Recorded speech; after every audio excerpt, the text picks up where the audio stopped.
Hey guys, Toby Morrison here. Welcome to this week's question and answer. We have a great question from one of our online members who asked, Toby, what is the benefit of meditation and why should I do it? It's an interesting question because this is something that most people know about, but they don't really put it into practice because one, they don't know how to do it. They don't know why they're doing it, and it's like, what's the point if you don't know the benefits of it? So meditation is a form of relaxation. That's really what it is. If we read it up on the encyclopedia or Wikipedia, meditation is a form of relaxation to be mindful and have mindfulness towards life, living, and feeling good within yourself. Meditation can be really beneficial for people with chronic fatigue syndrome or other chronic illnesses, and even for people in everyday life, because life is quite stressful in the 21st century. So we need to decompress, we need to de-stress, and we need to do what we can to give ourselves the energy and the power and the love, really, to give ourselves vital health and energy so we can feel good. Now, one of the things with meditation is it's about giving you energy. So a lot of our lifestyle is about exerting energy, whether we work out, whether we're always sick and tired, whether we're stressed, whether we're working, whether we've got relationships. We're always exerting energy out. Even when we talk, we exert energy. What we want to do with meditation is it's bringing energy back in. So it's restoring energy rather than exerting energy. One of my favorite health coaches, and some of you guys know this person, is Paul Chek. And Paul Chek over in America talks about working in versus working out. And this is really beneficial to know that there needs to be a balance between the two. The reason why people get sick and overwork themselves is because they don't equal their work-rest ratio to a balance. Now, depending on where you're at with your illness and health, it's really important that you have a work-rest ratio that works for you, okay? So by that I mean that usually a healthy person can work and rest the same amount in terms of ratio, so 1-to-1 work-to-rest ratio, and they can maintain their health and feel good. However, if your health is not at an optimal level, your rest ratio has to be much higher than your work output ratio. Okay, so if you do a little activity or you do a small amount of movement, you need to back that up with a lot of rest and recovery so you can feel good. Okay. One of the things that I talk about in my program a lot and through my clients is less is more. And really, that in itself is really meditation, because less is more is not about how much can I get out of myself. It's more telling yourself, how much can I put in myself? What can I put into myself to give me energy? I talk a lot about restoring health, restorative movement, rather than exercise, because we don't want to burn ourselves out, we don't want to push ourselves to the brink. However, when we're at optimal health, we can really do whatever we want whenever we want, and that's what it's about for a lot of people, is reaching that optimal health, to be able to go and do things without having to worry about it, without having to wonder whether it's good or bad for you, and you can just go about life in the way it's supposed to be lived, which is to live it to the fullest and enjoy living. So back to meditation, the benefits really are relaxation, mindfulness, being still, and learning to go within rather than look external. One of the things that I've learned through meditation myself is that it's really about sitting still and not trying to live in the future or the past. And it's really hard to do because we're so used to forward thinking. We're really good at using our mental state. We're not good at using our spirit, our soul, our true energy through our our purpose and passion. But we're always kind of mind strong, but not heart strong. So meditation is really about getting in touch with yourself, being still, relaxing, and sometimes you can get a lot deeper with meditation where things will pop up that you haven't, actually looked at in a long time. And Paul Chek talks about this, where sometimes meditation might be kind of not nice because things pop up that you've buried for a long time. Now, this is not a bad thing. This is actually really beneficial because you can actually go through it with an objective mind, mindfulness, which will be able to help you go into the direction of your dreams rather than always running away from something. And I think that's what we do in life. We tend to push away all the bad stuff, all the negative stuff, and we pretend it's not there. And then slowly but surely it creeps back up, and then boom, it explodes, and we go into panic state, and we start to go around in circles, and we tend to feel a lot worse for it. So this goes back to my benefits of meditation, is that it's all about switching on the parasympathetic nervous system. Now, some of you know this. There's sympathetic nervous system, and then there's parasympathetic nervous system. Sympathetic nervous system is flight or fight mode. You know, running away from a tiger is what they used to do in the olden days, but now there's no tigers. They're all in zoos and locked up, or in South Africa. Hello to my South African friends in the program, but more importantly, we're in that flight and fight mode. We're adrenalized, so we're using our adrenal glands. We're always constantly scared and pushing ourselves and in fear of what might happen. Now, when we do this, we act out of fear, we do things out of fear. We're always on a constant fight or flight mode, which is not good for our nervous system, and it doesn't improve the healing state, which what we want to be in for when we're going through chronic fatigue syndrome and other serious illnesses, okay? So again, it's about having that balance. So most of us are in sympathetic nervous system our whole lives. If we can get into parasympathetic, which is, you know, relaxation, homeostasis, healing state, so we can actually start to improve and restore our health on a holistic level and move forwards with ease. And that's the difference. We want to move forwards with ease. We don't want to have to push our way through things. This is what we've been doing for way too long, and probably, you know, half the reason why you got to this space in the first place. So with that being said, meditation, it doesn't have to be spiritual. It doesn't have to be, you know, hippie and woo-woo. If you don't want it to be, that's totally fine. I get it. Not everyone wants to go into that deep level. However, meditation, simple things just as breathing and relaxation can be fantastic. You know, for your mental state. It can reduce your anxiety, your stress, even depression, you know, negative emotions, things like that. When we actually sit still and let go of our mind clutter, which is all, you know, which is what we've got. We're all crazy, you know. We're very external. We're very externalized, but we're not too internalized. So it's about working in and working out and having that balance for you, depending on where you're at. Okay.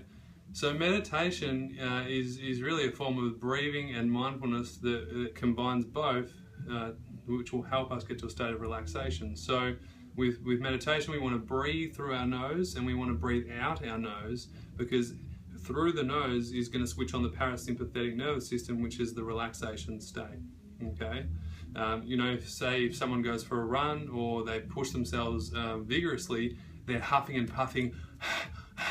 You know, what happens when you run away from a tiger? You're constantly, you're tired, you're puffing out, you're creating more adrenaline so you can cope with the fight or flight mode. We don't want to do that. We want to get you into a nice relaxation state. So when we do it, you can do this with me now. We're going to breathe in through our nose and then breathe out through your nose. Breathe in. Breathe out, and what we want to do is actually rise through our tummy. So I'm not sure if you can see, I'll try and put this down a little bit. So we want to breathe in through our tummy, expand, and then you can't really see my tummy, so we're going to breathe in through the chest as well, and then out the chest, and then out the tummy. So we really want to expand our tummy, so our diaphragm, all the way out, and then now already doing that I feel more relaxed, and I actually just did a meditation before, so thank you for your question, because it sparked me to meditate and do my breathing exercise, which is really helping me feel good today and you know, sustain me throughout the whole day of my busy schedule. So again, what you want to do with meditation, and it can be literally 1 minute a day, it can be 2 minutes. Don't tell me you don't have time, because I used to do that to everyone else. I don't have time, I'm too busy. Well, soon you won't be busy, because you'll be so sick, because you'll be tired and stressed that you need to do it, okay? Incorporate it as part of your life. You can do it in the car. Make sure you're parked, obviously, we don't want you driving. You know, or you can just do it lying down or seated. I like to do it lying down because I can totally relax. and kind of come to the ground and feel grounded and just relaxed. So I don't have any other thoughts. I put my mobile away, I put my videos, I put my computer away, no distractions, just my breath. And you can focus on either your breathing, you can focus on visualization, which has been really fantastic and vital to a lot of people's recovery, is start to visualize what you do want to see.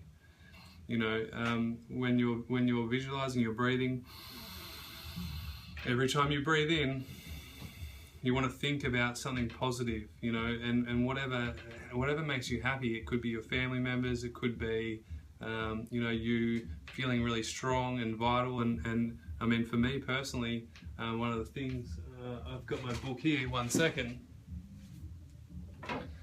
When I was really sick with chronic fatigue syndrome, one of my visions was for health was to be able to run along the beach, you know, with my muscles out and feeling strong and buff. At the time, I was completely bedridden. I couldn't walk for more than 2 minutes without getting sick and tired. Anyway, so I had this visualization. Every time I meditated, I'd just visualize myself running down the beach, feeling strong, feeling fit, feeling happy. Now, ironically, 5 years later, once I wrote my book and recovered, look what we chose for the front cover of my book. That's me. That's the actual vision I had of myself running on the beach 5 years prior. Okay, so that is powerful in itself. Yeah, I can't believe that actually. It's been so long, but that's what I used to do. So I definitely invite you to start to visualize a better you, a healthier you, a happier you, whatever that is for you. I want you to visualize it, make it into an image, and really embrace it. Okay, it's not for everyone. I understand that, and I used to be that person. Everyone used to say, "Toby, you need to visualize," and I would say, "No, you don't even know what I need to do."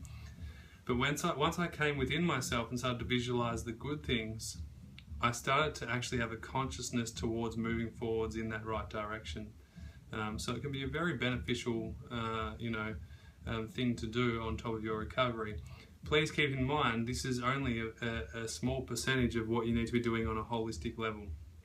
I talk about this in my program. This is why we cover every aspect of recovery: sleep, nutrition, restorative movement, you know, mindset, stress and anxiety management, making sure that you're in a good routine and structure so you have a steady baseline, and added things like meditation, breathing, and just time for yourself. You know, it's self-care, you know, which is going to create good healthcare. Time for yourself. You know, I think we neglect a lot of our day to stuff that doesn't really matter. And it's not easy being on your own and going into yourself and actually allowing yourself to just be and give yourself a bit of love. I mean, we're really good at caring for everyone else, but not ourselves. So use your 5-minute meditation or 10-minute meditation or an hour. If you're like me, sometimes I just go off on a tangent and just get really deep into my breathing. And you can really get into it. So my suggestion is that meditation is fantastic. It gives us a balance between working and being, doing and being still. We want to have a balance. There's no use being still all the time, because that's going to decondition ourselves on a physical and emotional level. We need to make sure we're progressing in the right way, but we also need to make sure we have a beautiful balance between doing and being. And once you have that fine balance between, you know, rest-work ratio, you can start to move forward. So remember, working in is just as important as working out. We don't want to exert too much energy because our body needs the healing already. So give yourself that time to relax, breathe. Even just doing 5 breaths with me right now is going to give you a little bit more of relaxation. Let's do it now to finish with. So we're going to breathe in and breathe out. Make sure you breathe all the way out. You want to empty your stomach so that you're completely decompressed, and then you can breathe in, breathe out, breathe in, breathe out. And you'll see I'll use my hands here because it's my tempo of my breathing.